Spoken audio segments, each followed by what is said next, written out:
Alright, this is mainly for the people on YouTube who haven't been seeing all the stuff that I've been doing on Justice League.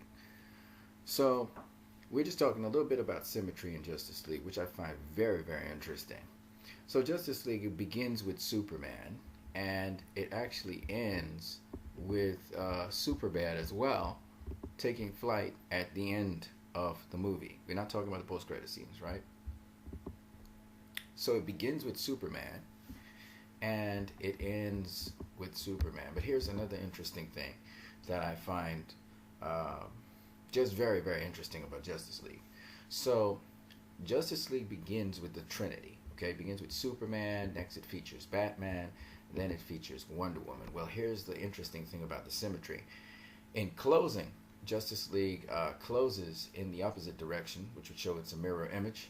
So it starts off closing with Wonder Woman, then it goes on to Batman, and then it reaches Superman. So I just thought that was very interesting how the symmetry is basically a mirror image of how it begins. It introduces the first three characters, and then it ends with the first three characters in the reverse order, which I find just very, very interesting. Now, within a particular scene which had to do with Batman, in the beginning of the movie, we know Joss Whedon directed most of that scene, we realize that it begins at a certain spot, which is in the building just before the shelter building for animals and plants, and it ends in that building with Batman facing over the parademon, exploding and stuff. And we actually got a snapshot of the exact location. It's like a 360-degree movement. So Batman goes up in the air with the parademons, spins around the building, comes right back on the same building. So I just thought that was very interesting. Again, the symmetry right there shown. Then it's interesting, we are introduced to the Kent farm, which is now foreclosed. It's under foreclosure. It's repo in the beginning of the movie, and we end the movie, interestingly enough, with the saving of the Kent farm. But even more interesting, in the middle of the movie, we get an almost exact shot of this Kent farm where Superman lands with Lois Lane, again showing you the symmetry inside of there. So there's like in the middle of the movie you have the Kent farm, at the end of the movie you have the Kent farm, at the beginning of the movie you have the Kent farm. The Kent farm in and of itself is its own story, you know what I mean? It's just very interesting. And there's more stuff. There's, of course, Clark Kent Joseph, Clark Joseph Kent. We first are introduced to his grave in the beginning of the movie, and then in the middle of the movie we see again Clark's grave, and we visit it again. So it's just very interesting how a lot of these symmetries go on. Then we have this interesting symmetry with the Flash. So we're introduced to the Flash in the beginning of the movie. He's going to visit his father, all right? And it's very interesting. This is a very touching scene where Flash's hand is against the window with his father. His father's telling him how he's basically spinning top in mud or running on the spot. He's doing a lot of things, but he's going nowhere with it. And his father wants him to go somewhere with his life. And it ends with a very interesting scene with Barry Allen standing over his father. And so he's almost in a different capacity, the above and below, talking to his father with confidence and showing that he has moved on, he's progressed. And his father's like, look at you go. And here he's showing him, of course, that he's gotten into the forensic department of the police. Well, what's very interesting about this is that we begin the scene with Barry Allen having to reach out to his father. And here, he's not reaching out to his father anymore.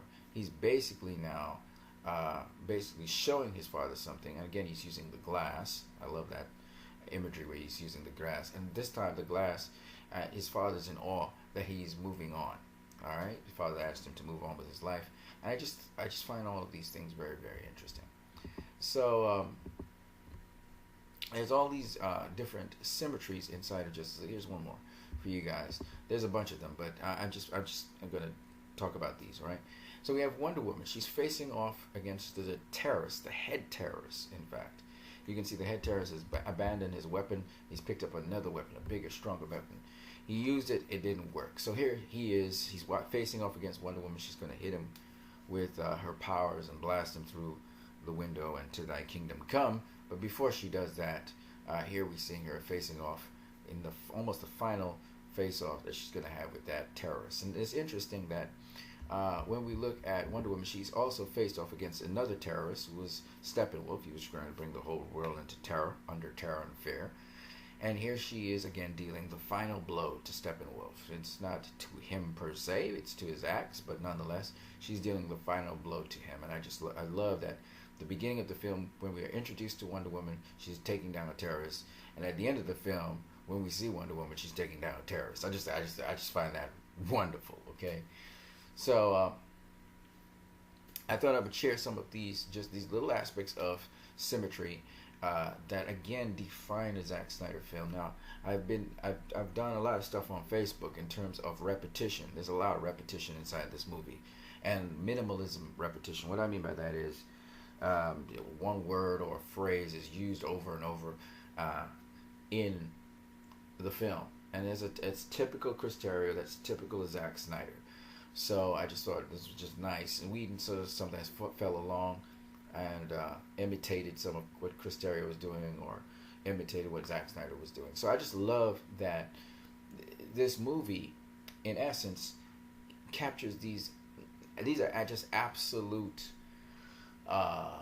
insignias of Zack Snyder. Like, a Zack Snyder film is not a Zack Snyder film if it doesn't have these elements in them.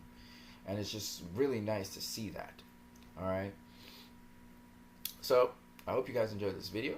Leave your comments in the comment section below. If you've seen some other scenes where you've seen symmetry inside of this film, and I'm not talking about symmetry with other films, inside of Justice League alone, we can talk about the symmetry between Justice League and BVS. We know some of them, like Do You Bleed, and there's a fraction of a chance, and there's a bunch of them, okay?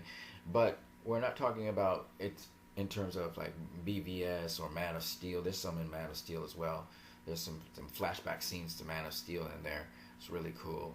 And some Easter eggs to Man of Steel as well, and just a whole bunch of stuff. And there's shout outs to Wonder Woman and some symmetry with Wonder Woman as well. I won't go into all of that. But if you've seen some scenes inside of Justice League which have symmetry within Justice League, like I just mentioned, please leave them in the comment section below as well. Alright? You guys have a great one. I'm also going to put this up on Facebook and also on Twitter. So you guys have a great one. I would love to see your responses.